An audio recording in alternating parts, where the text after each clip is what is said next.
I always say, let your dreams and your values dictate the personality traits that you intentionally cultivate or develop rather than the other way around, right? Like starting with the personality that you have when you took a test at 18 and just kind of that's That's it. putting myself in a box.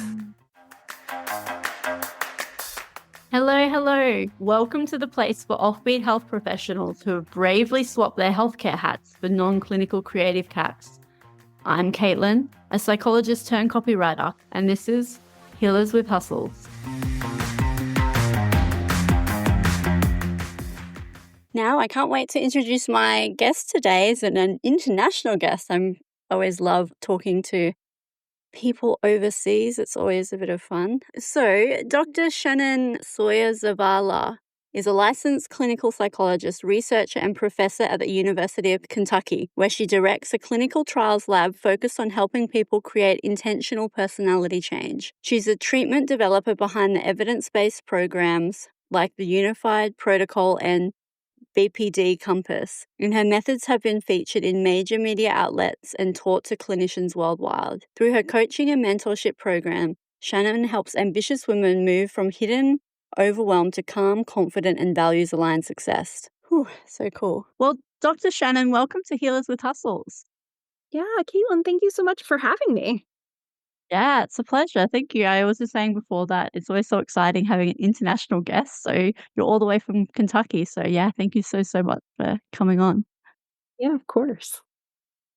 Now, I think we should start maybe at the beginning because you're a personality researcher, which is so fascinating. I remember when I stumbled across you on Instagram, I was like, wow, this is so cool. Like, I love personality. It's definitely one of those things, like in my master's, that I wish we covered more of. It seems to be this thing that was just like, oh, yeah, and personality, blah, blah, blah, and then talking about other things. But I find personality, yeah, I'm often thinking about that, like, in my clinical formulations, right? So how did you get into it? And, like, tell me your psych journey. Yeah, so I think there's really two prongs to how I got really interested in personality. One is personal, and then the other is really just thinking about the most efficient, cutting edge way to increase access to mental health care on kind of the research side. So I can talk about that first. Yeah, go for it. Basically, I am a CBT, cognitive behavioral therapy researcher and provider, and have been fortunate to work on teams where we've developed treatments and, my trained therapists. It's great. But I read this really staggering statistic that's like, if you're a client, right, and you're trying to find care in a community setting, you only have a 30% chance of getting evidence based care. So treatment that's been tested in a clinical trial that we know works. And so Wow, so what for do me, people offer then? I wonder. yeah. So I think and this is definitely not to blame care providers, right? Like I think Yeah, of course. supportive care can be really, really beneficial for a lot of people. And that's like where the therapist is providing, how was your week? Let me Yes, more of validate that you on what's supportive. going on. Yeah. Mm. And if somebody doesn't have that in their life, then that can be really beneficial. However, if somebody has panic disorder where they're having 6 panic attacks a week, right? I can treat that in 8 sessions with a very structured protocol. And so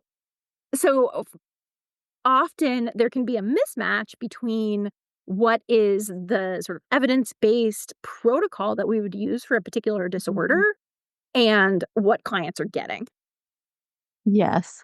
So then you've developed things to, yeah, like, help those populations. But then so how does personality come into the mix then? Yeah, yeah. So we're getting there.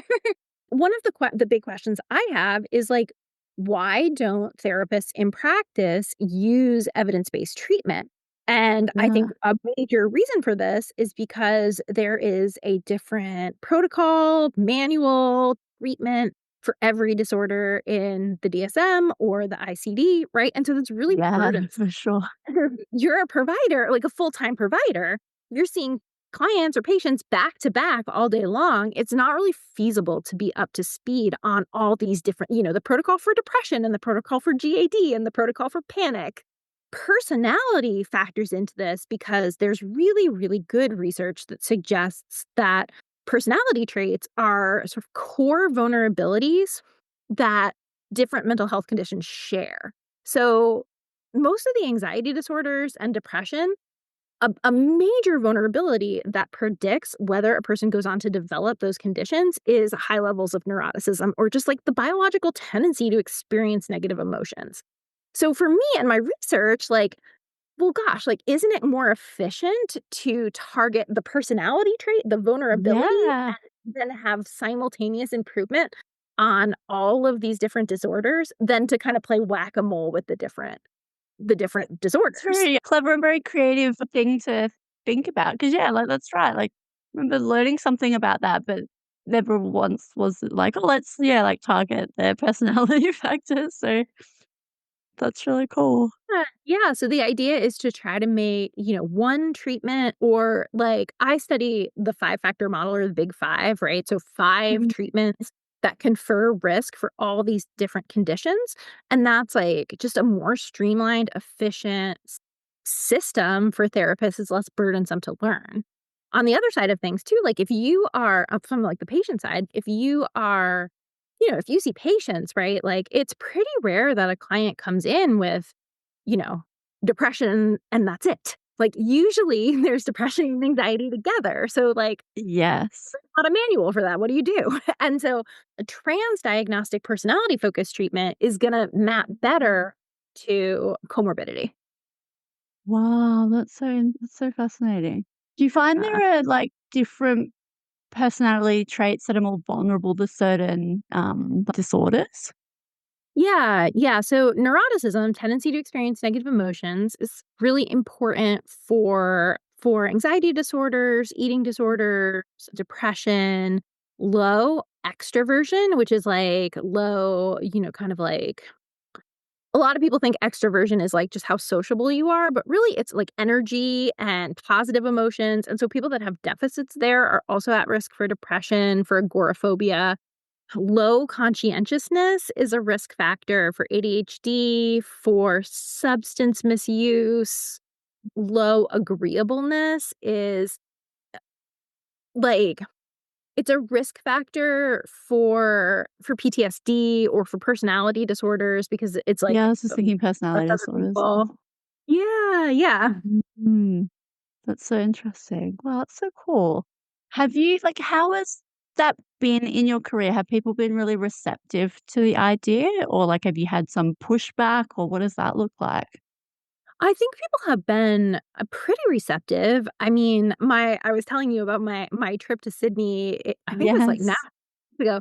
That's why I was there because I was giving a talk at the International Society for the Study of Personality Disorders and talking about my personality-focused treatment. It's called COMPASS. It stands for Cognitive Behavioral Modules for Personality Symptoms. Nice. Love it. Yeah. Oh, wow. Yeah, yeah, yeah. It sounds really fascinating, and so you've done your did you do, like, a PhD then? Mhm. Yeah. Yeah. How did you find Yeah. that? Like, what's the process like? Yeah, it was great. I mean, I am an academic, so I love reading and writing, and I love seeing Like, yes, this is my happy space. yeah, and so I think, like, what really appealed to me about graduate school and why I like being a professor is that you get to do a little bit of everything. You get to do, your science, you get to see clients. I mean, I do treatment outcome research. So I'm seeing clients and I have a private practice on the side. Get to mentor graduate students, which I really love, and I like writing. So it really is just my days are different each day. It's great. Oh, wow, it sounds like the perfect thing. And how does like you did mention about the that you've had like personal experience in like with personality as well. So does that fit into it? Where you're like, I want to find Yeah. out like what I like and all of that, and that seems like a perfect fit, or how does that look like? Yeah, so I think for me, like I was really interested on sort of the like mental health system accessibility side of things, developing these interventions for intentional personality change. And then kind of like taking a pause and realizing, oh my gosh, like my personality has changed a ton. Whoa.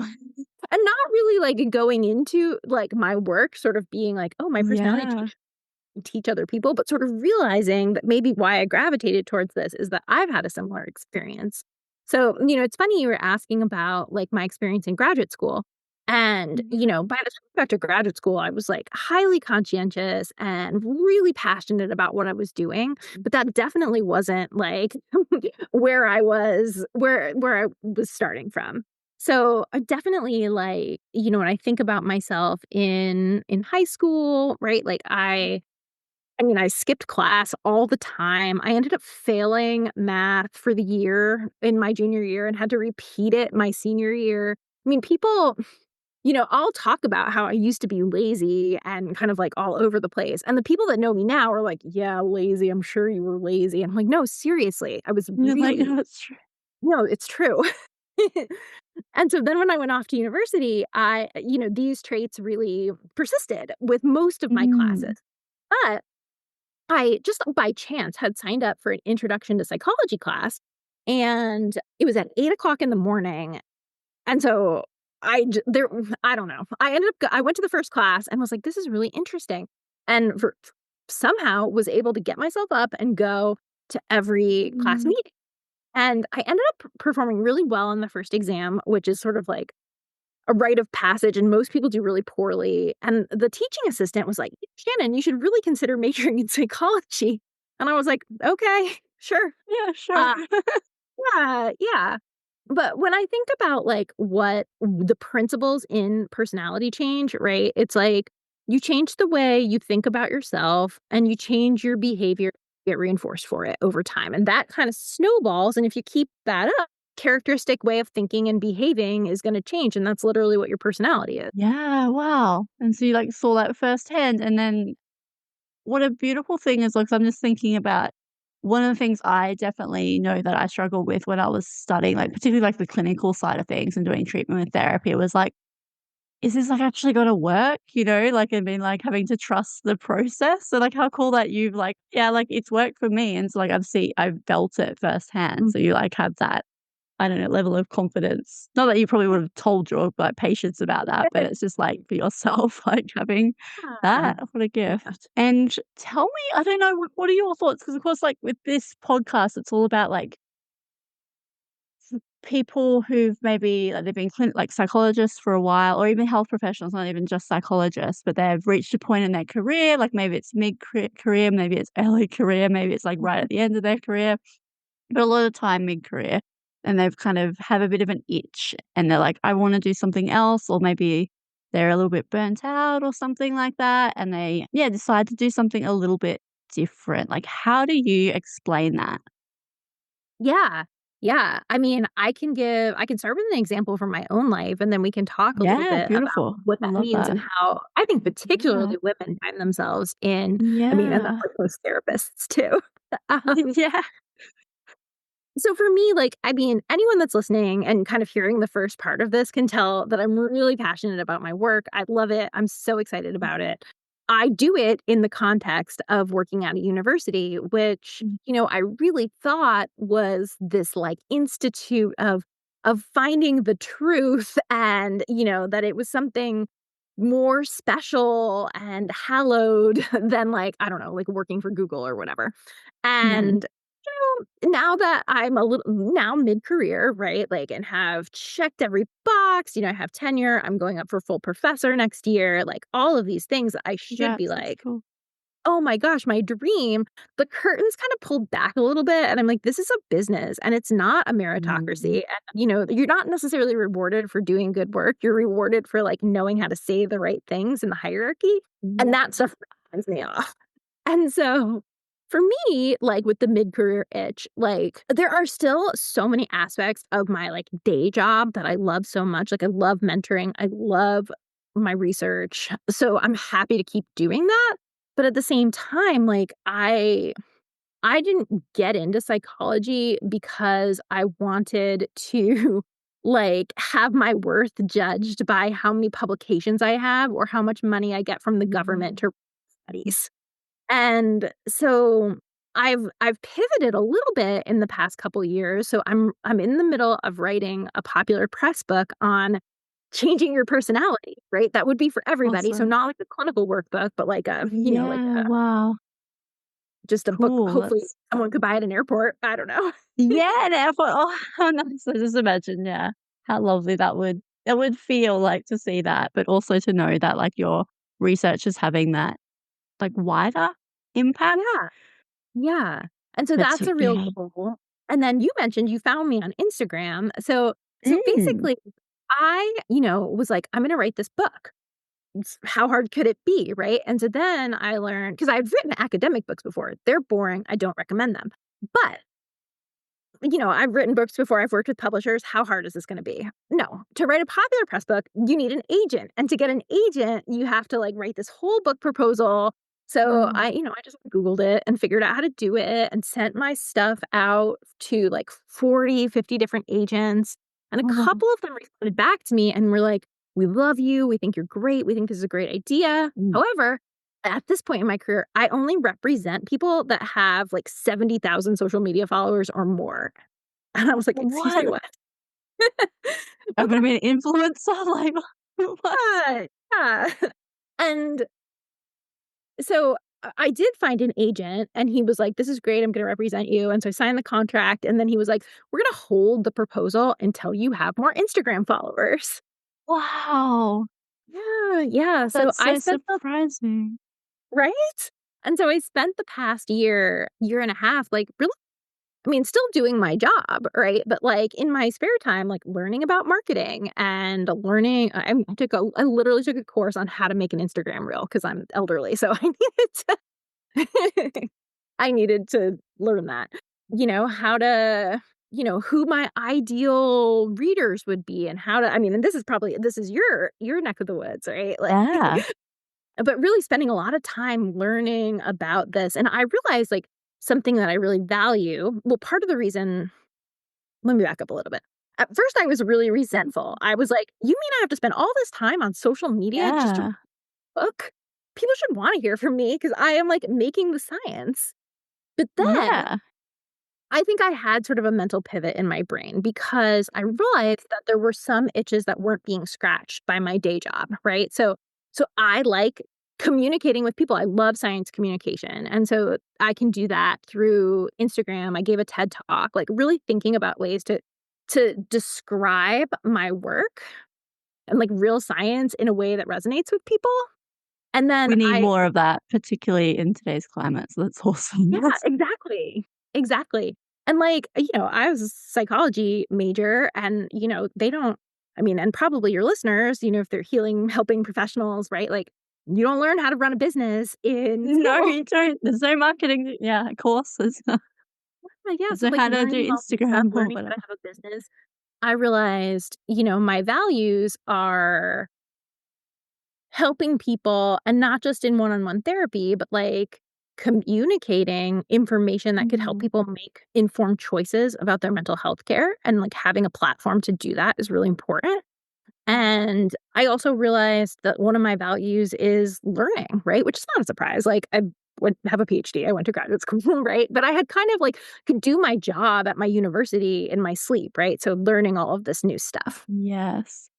Yeah, it's like such a change, but how beautiful that you're like, "No, it actually fits perfectly into, like, like, my values and, like, who I am," or and you can, yeah, like, do something a bit different. I think that a lot of that's, like, kind of a similar theme is what I hear from people. It's the initial, like, "Oh, social media, I don't wanna do this," it's like, it's so different, like, I don't wanna waste my time doing it, but then when they start doing it and they get really into, like, exactly like the marketing, like, who are my ideal people, like, how can I communicate in a way that's like, everyone can understand, and it's quite a creative thing, and people generally quite enjoy it, for sure, Mhm.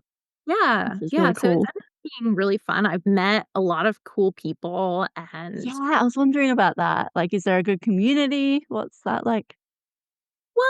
I mean, I've met people through, like, through my agent, and people I've had people reach out to me and say that my content has really resonated with them, Oh, and that's been really awesome. I mean, I've seen, like, old friends that I haven't seen in a long time, like, in oh, person, who, wow. like, don't say anything or comment on my post, but they're like, "Oh my gosh, that really spoke to me, that, that thing that you were doing."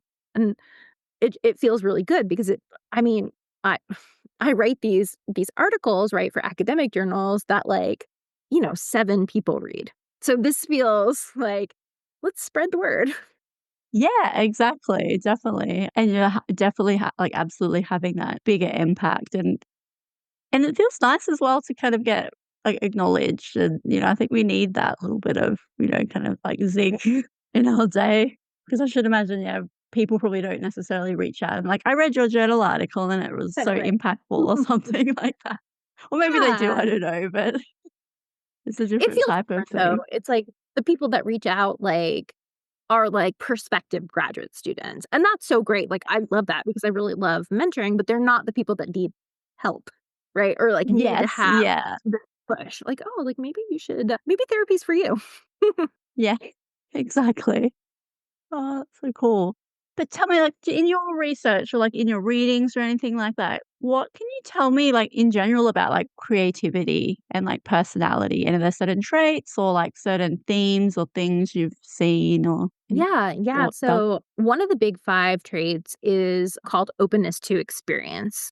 And so with openness to experience, it's a wide range of openness, but it includes interest in, like, aesthetics and beauty and, like, just interest in emotions and types of things that, that I think, like, really foster creativity. Yes. Yeah, that makes a lot of sense. I'm just thinking about I haven't talked about this for a little while on the podcast, but when I like with my masters, my research, my master's, clinical masters was I did like an arts intervention for psychologists to help with burnout, which was really like so fun. And but I'm now thinking like, oh damn, I wish I would have like measured personality. It wasn't something that I thought of. Like it measured, like of course like burnout and I measured like self-efficacy and like all of these other things, but Yeah. not I wonder if you would have personality. like a moderating effect. So, like, people that are higher in openness would have benefited more from the like, an art intervention for burnout versus people that are lower that, like, just tell them what to do. Tell them the traditional Yeah. thing to do.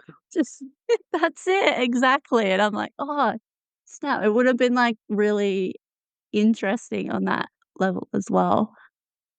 See what that would have shown, like, definitely it like, the self-efficacy was, like, definitely significantly different, like, in terms of people who went through it, their, like, self-efficacy, like, increased, which Yeah. That's cool. was it was cool, but, yeah, maybe openness would have been, like, been a moderating factor. Hmm. Mhm. Maybe I have to no, I'm not gonna do it. I'm not gonna do it again. That was, like, really hectic. But I still haven't published that though. It's been on the list of things to do. This is a bit of a tangent though, but what's the process in America for publication? I wonder if it'd be similar to here. I guess it is. Like, is Really it similar, and I difficult? know, like, Mm. people, like, at Australian universities, I sometimes publish with folks that are in Australia, and they're publishing in, like, international journals or American journals. But basically, you do a study and then you write up the research article. And if you've ever written a research paper, like, I mean, you have, as I'm thinking broadly for your audience, right? If you've ever written a research Yes. paper, your introduction and your method and Mhm. your results and your discussion, right? So you write that up, APA format, at least where we are. And Yes. and then so you submit to a peer reviewed journal and it gets sent out to usually 3 external reviewers and it's masked. So I don't know who's reviewing my papers and they don't I mean, most of my papers are about Compass, which is the intervention I developed. So my guess is people know I that like kind of have me an or my inkling. students. It's harder to mask that. Like, ostensibly, it's masked. And, then usually 2 things happen. 3 to 4 months later, you get an email back that's like, "This was interesting, but, like, here is a list of 37 things you need to change so that it's acceptable for publication." or it just gets rejected. And so, Yes. yeah, so then you most often for me, it's like a revise and resubmit, that's what it's called, and so you edit everything, and that's why peer review is really helpful, I mean, in this current climate where, we talk about science and studies, right? Peer review is so important because people make mistakes or people use the wrong stats and come to the wrong conclusions. And so having another expert in the field look at your stuff and be like, "I don't know if that's the Uh, right, could you retry it this way and see if that finding," because we don't want public policy to be based on like faulty work, right? So that's why peer review is really mm. important. Yeah, so, so important. I have another question there, but maybe I have a habit of derailing. We're going on a big tangent over. Is that something that you have done, like, been involved in peer review of other people's? Yeah. Yeah, yep. So in like academia, they call that service, and you have to it's Oh, basically right. free work that you do to be a good citizen. And so the rule of thumb is like if you submit a paper for publication and that gets sent out to 3 different reviewers, you should review 3 papers for every paper you send out. Oh, So I do wow. it all the time. That's a lot then. It's a lot. Yeah. Whoa. That's yeah. That would take, like, a bit of time for sure. Oh my gosh. Whoa. But to bring it back to, like, your book, actually, Yeah. have you got enough Instagram followers now that you can have your book? Yeah. So, I mean, I don't know. There never was a number for with my agent. It was always Okay. just more. But the proposal is officially finished. Like we went back and forth and revised it a ton, Mhm. and I sent it to him yesterday morning, and it's done. So it's going out this week. And Congratulations. That's so exciting. now hopefully a Yeah. publisher will want to publish. Yeah, for sure. I'm sure, absolutely. You'll find someone, I feel like. But even that must be, like, a bit of a creative process, right? Like, because you have to write in a different way, and then, like, I'm just thinking of, like, fun things like cover art and names for the book and all of that. Yeah. I mean, that stuff is really important to me. So, like, I kinda mentioned this, like, talking about, like, making social media posts and thinking about what to say and what metaphors to use, but, like, Mhm. I mean, for people that are more creative and have actual skills and use, like, Adobe or other product like, I use Mhm. Canva, but, like, Yes. it I has like been so fun, and so creative, and Mhm. I for my first book, my academic book, I actually my neighbor is, like, a really good artist, and he's done like, album cover art for The Weeknd and Kesha. I don't know, do you know them? What? Yeah, Oh my god. and so he made a cover for my book, and my publisher was like, "This won't work." Gotta be kidding me. So I was pretty bummed about Really? that because I do care about those Oh. things. Yeah, exactly. I feel like it's so important, like, it's the first thing that people see, and they get a feeling for the book and, like, who you are and what it's about and all of that. Right. I was just, imagining that's like have you enjoyed the process of, like, the whole writing the book? Like, has it Mhm. just kind of come out of you? Or has it been, like, a real, like, "Okay, I've gotta sit down and, like, I have to write 1,000 words today," and it's been quite a laborious process? Well, so when you write a nonfiction book, you write a sample chapter and then you do a proposal. So it's like chapter summaries and you have to talk about your Yeah. marketing plan and you send an overview. So it's a little bit different. And I haven't sat down to like Mm, writing, but I think that doing the book proposal and the chapter summaries was really clarifying for me around like what right, okay. to it.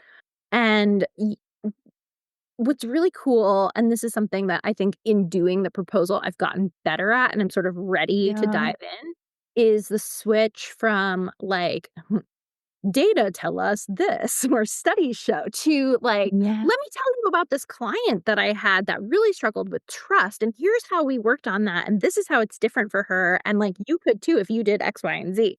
So it's like it's a different it's more storytelling and it's pretty fun. Yeah, way more storytelling, which is really cool. Yeah, like, with, like, the writing a okay, I was gonna say business book, it's not a business book, like, an academic book or something, or a journal article or something like that.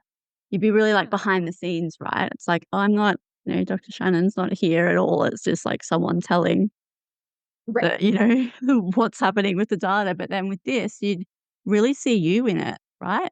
I should imagine Yeah. anyway. Yeah, and a much more conversational tone and definitely writing Yeah. more like I talk and more, inviting and warm. Yeah, definitely.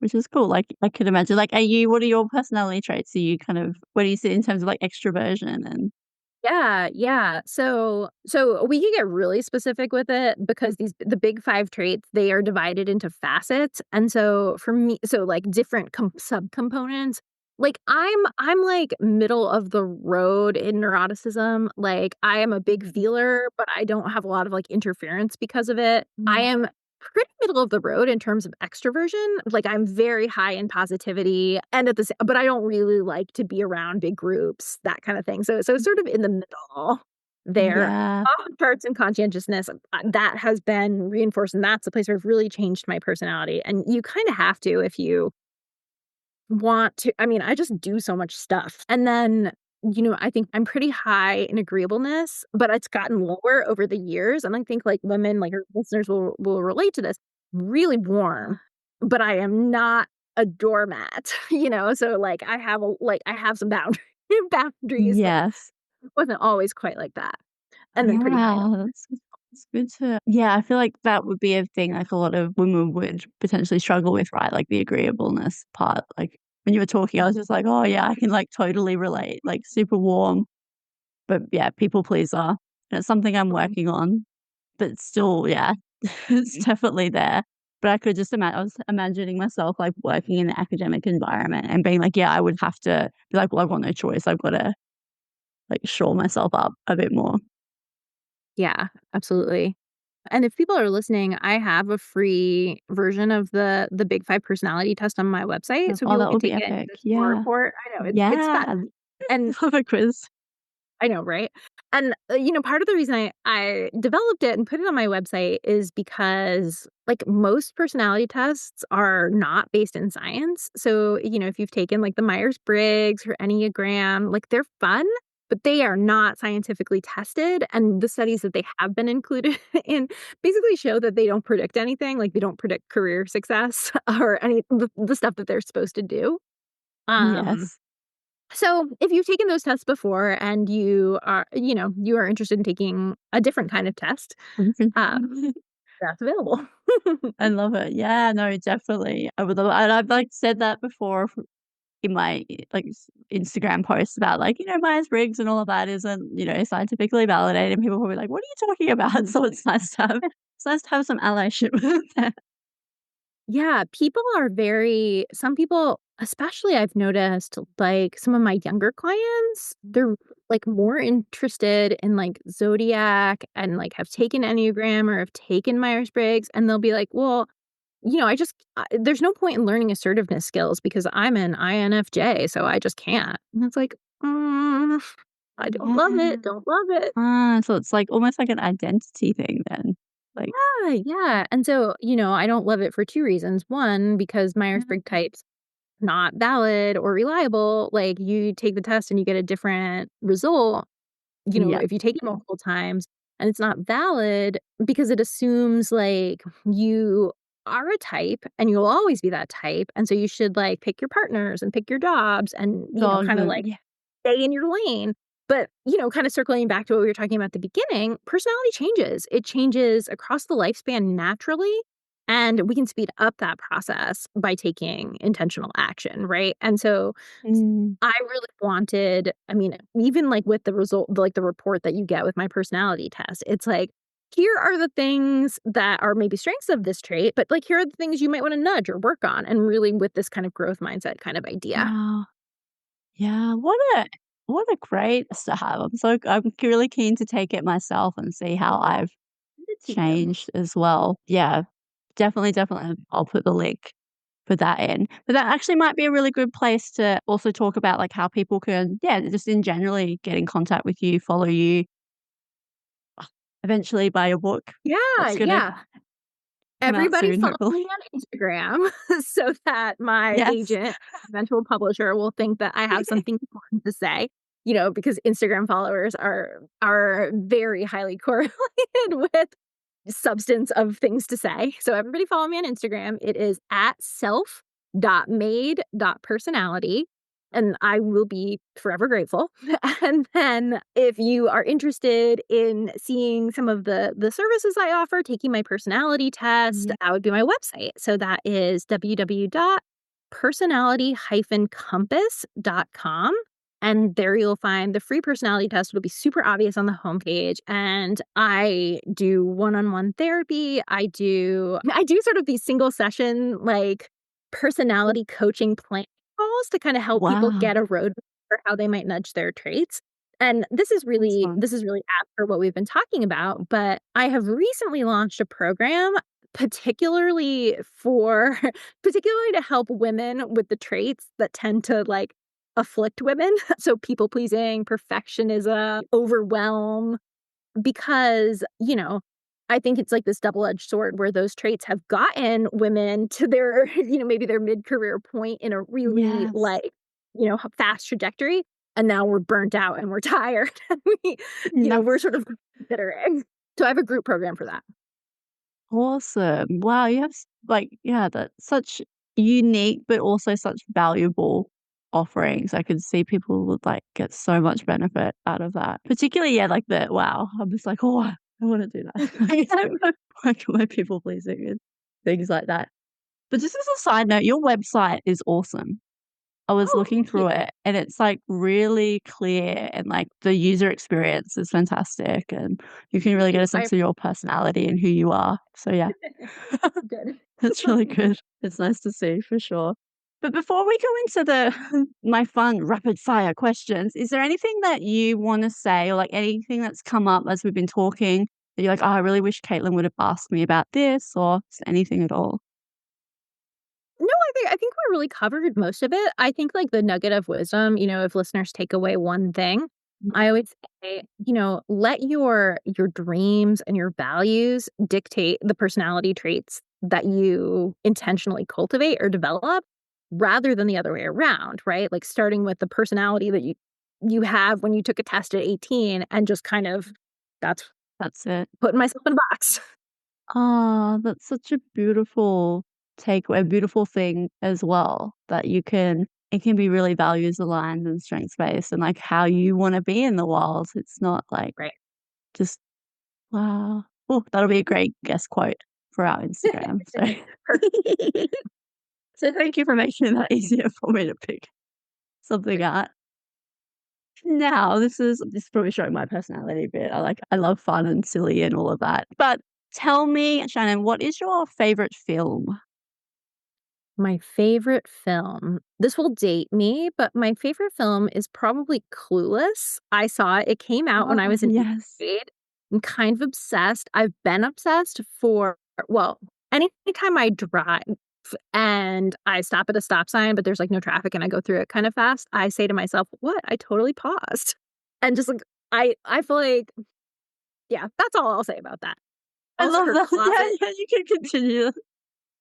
I feel like often with these rapid fire questions, we, like, talk, like, so much because it's always You need to justify why Clueless is my favorite movie. no, but it's so good, and I feel like 90 maybe it's moved on now a little bit to, like, early 2000s, but there was a period of time there, I'm not sure if it was the same in the States, where, like, that kind of fashion was, like, really in, and I was Mhm. loving seeing, like, all, like, the Clueless inspired things in the in the shops. Mhm. It was a lot of fun. What about, like, a concert that you'll never forget? Okay, let me think about this. So, my no, my favorite musician or my favorite performer is Fiona Apple, and my husband surprised me with tickets, and it was, like, a really small venue, and it was really awesome, and I just remember going and being like, "Now I can die." Like, I've made it. I've seen my favorite my favorite artist. Wow. This is my peak. This is your peak, you're like, "This is it." But how beautiful I that, mean, it's all downhill same from here. I'm saying beautiful a lot this, episode for some reason, but I love those moments, particularly with I feel like it's music or live music that I personally have had those experiences that it's like, "Wow, this is just, like, the most incredible thing." I think Brené Brown talks a little bit about that, like those shared moments of joy or something like that. It is. Yeah. I Mm. think about, like, so my husband's favorite band is Blur, this band from the UK, and Favorite love bench. Blur. Oh, so I've seen Blur twice, and they are so good. I was gonna say Blur. When we saw Blur when the first time they reunited with, like, the Magic Whip record, and so we saw them at Madison Square Garden in New York City, Oh my and gosh. as we were leaving and we were walking down, like, just the stairs to get out of the building, everybody started singing Tender, and it was like magic. That gives me goosebumps. It was that shared experience. Yeah, exactly. Oh my god. Oh, it makes me wanna cry. It's that I It love them so was much. beautiful. That's so cool. Yeah, they're very special. I saw them at not as special as that, but, like, in Coachella in Oh, 2014. fun. Yeah. Yeah, which was very fun. Yeah. I was, like, up the front, like, going crazy, and I remember there was, like, someone next to me who was, like, oh, like, there, and they, like, didn't know them. I think they Yeah. headlined though. And I was just like, "Oh my gosh, like, how can you not know who Blur is?" But anyway, but I guess that's the beautiful thing about, like, big music festivals like that. Mhm. Now I digress. What was my next question? I totally my mind blanked on that. What's, like, an absurd fact about you or a quirky fact about you? Something that you love or something that you do that's, like, very you? Well, I don't know. See, this maybe it's like this is really meta for this one, but, like, I think that I'm an interesting person and I have lots of stuff to say. I always have something to say, but whenever people are like, "What's your fun fact?" I'm like, "I don't know." Uh, but I guess I'll say, like, kind of related to Clueless as my favorite movie, I actually have a PowerPoint with every article of clothing that I have in it, and I can put together outfits and stuff in there. And Wow, that's pretty absurd. that's so but, like, very nerdy, but also like But, like, for fashion. the yeah, very fashion, but also very useful though. That's so useful. It Do actually you is have great this for, at like, yeah, saving money. It's good for saving also money because you like, I no longer buy just random stuff. I'm like, "Oh, does this coordinate with the things that I have?" And that has been really cool. yeah, that's so cool, and I also feel like, you know how there's that statistic, like, I don't know if it's a scientific, someone's, like, made up a statistic about how, like, you only 90% of the time you wear 10% of your wardrobe, and so I feel like with you, Yeah. you would probably wear, like, most of your wardrobe all the time because you've got it there. Right, exactly. That might Everything be goes with another, everything. like, little course idea or something like that. Actually, to be fair, like, I got that from a course that I took. Ah, okay, there you go. I was like, Yeah. "This feels like it could be really valuable information." But thank you so much for coming on. I've loved our conversation, and I love, love, love even more that you love Blur as well, and I feel very it was a really nice little moment there. So thank you for coming on the show. Of course. Yeah, this was really great. It was a really I agree, a really fun conversation. Covered it. Beautiful. Thank you you covered it all. Beautiful. Thank you so much. Yeah, yeah, my pleasure.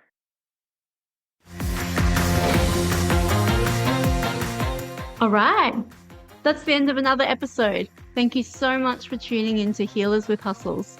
If you've enjoyed today's episode, will you do me a tiny favor and subscribe to the show? Just tap the subscribe button on your favorite podcast platform, and you'll be the first to know as soon as a new episode drops. Thanks so much for listening. Okay, ta ta for now.